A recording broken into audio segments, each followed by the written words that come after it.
జ్ఞానదంతం మనం ఇంకోటి మాట్లాడుకోవాలి. ఇది అసలు ఏ ఏజ్‌లో వస్తుంది? అసలు జ్ఞానదంతం అంటే ఏంటి? కొంతమంది చాలా అంటే 30స్, 40స్‌లో కూడా జ్ఞానదంతం వస్తుంది అని అంటూ ఉంటారు. Yeah. సో ఏంటసలు ఇది? జ్ఞానదంతం అన్నది usually it erupts after 18, around 18 years and above. So కొందరికి 20, 22 ఎనీ ఏజ్లో రావచ్చు. But it doesn't come usually 18 ముందైతే రాదు. So that's why it's called wisdom tooth. జ్ఞానదంతం అంటే 18 అబవ్ వస్తుంది. బట్ జ్ఞానదంతం ఏంటంటే మనకి మన జా ఒక పర్టిక్యులర్ సైజ్లో ఉంది. కొన్నిసార్లు జ్ఞానదంతంతో వచ్చే సమస్యలు ఏంటంటే ఇది పూర్తిగా నోట్లో రాదు. సో అలాంటప్పుడు దాన్ని ఇంపాక్టెడ్ టీత్ అంటాం. అది మీకు జా లోపల ఉందనుకోండి, పక్క పన్ను పుచ్చిపోవటం, లేదా చిగుళ్ళ సమస్య రావటం, లేదా ఆ ఏరియాలో కొంచెం స్వెల్లింగ్ లాంటి రావటం. సో అలాంటి సమస్యలు ఉంటాయన్నమాట.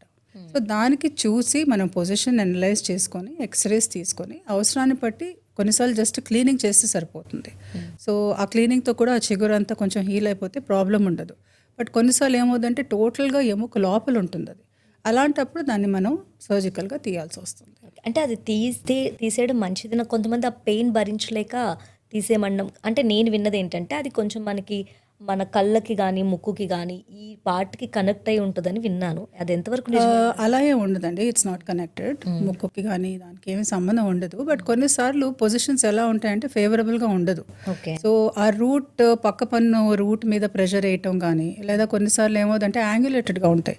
అలాంటప్పుడు ఆ రెండు పళ్ళ మధ్యలో గ్యాప్స్ లాగా వచ్చి అక్కడ కొంచెం ఫుడ్ ఇరుక్కొని క్యావిటీస్ ఫామ్ అవటం, ఇలాంటి సమస్యలు ఉంటాయి. సో అలాంటప్పుడు we advice for extraction, but otherwise not needed. ఆ పొజిషన్ పట్టి డిసైడ్ చేసుకుంటాం. ఓకే. అయితే ఈ రూట్ కెనాల్ కోసం మాట్లాడుకుందాం. ఈ రూట్ కెనాల్ అంటే ఏంటి అసలు? రూట్ కెనాల్ అన్నది ఇప్పుడు మీరు ఒక పన్ను suppose you consider a tooth, అది మన నోట్లో కనిపించేది దాన్ని మేము క్రౌన్ అంటాం. అండ్ ద అదర్ పార్ట్ ఏదైతే లోపల చిగురు లోపల ఎముకల్లో ఉంటుందో that's the root of the tooth. So ఆ టూత్కి అంటే it's basically like a pillar అనమాట. మనకు లోపల ఎముక లోపల ఉంటుంది రూట్. కొన్నిసార్లు ఏమవుతాయి, క్యావిటీస్ ఫామ్ అవుతాయి. ఆ క్యావిటీస్ ఫామ్ అయినప్పుడు if it is just superficial, suppose మీరు జస్ట్ ఎనామల్ దాకా ఉంది లేదా డెంటిన్ దాకా ఉంది అనుకోండి, అప్పుడు మనం చిన్న ఫిల్లింగ్ చేస్తే సరిపోతుంది. బట్ దాని లోపల పల్ప్ అన్నది ఉంటుంది. ఆ పల్ప్ అంటే ఏంటి, you have the nerve supply in that area. So అక్కడ దాకా ఎప్పుడైతే మనకు డీకే వెళ్తుందో అప్పుడు మనం రూట్ కెనాల్ ట్రీట్మెంట్ అనేది చేస్తాం. అప్పుడు ఇర్రివర్సబుల్ పెయిన్, అది అసలు మీరు భరించలేరు. ఆ పేషెంట్ ఇదంతా నొస్తుందమ్మా, తలదాకా నొప్పి వస్తుంది, ఇదంతా నొప్పి వస్తుంది, భరించలేను, నిద్ర పట్టట్లేదు, some people come crying. So అంత సివియర్గా ఉంటుందన్నమాట అది. సో అలాంటప్పుడు ఏంటంటే ఆ టూత్ ఎక్స్ట్రాక్ట్ చేయకుండా we do a treatment called as root canal treatment. టూత్ని కట్ చేయడం ఇలాంటివి ఏమైనా జరుగుతుంది? అంటే ఆల్రెడీ ఆ టూత్లో యూజువలీ హోల్ ఉంటుందండి. So there might be a cavity. So ఆ క్యావిటీని కొంచెం ఎక్స్టెండ్ చేసి ఏదైతే పంటి లోపల పుచ్చిపోయిన పళ్ళ లోపల ఏదైతే ఇన్ఫెక్టెడ్ నర్వ్ ఉందో దాన్ని మనం తీసేసి క్లీన్ చేసేసి ఒక ఆర్టిఫిషియల్ ఫిల్లింగ్ మెటీరియల్ పెడతాం. ఆ రూట్ లోపల we fill it up. So just మీకు ఒక మోడల్ చూపిస్తాను. సపోజ్ దిస్ ఇస్, మీరు ఇక్కడ చూస్తే this is the natural tooth.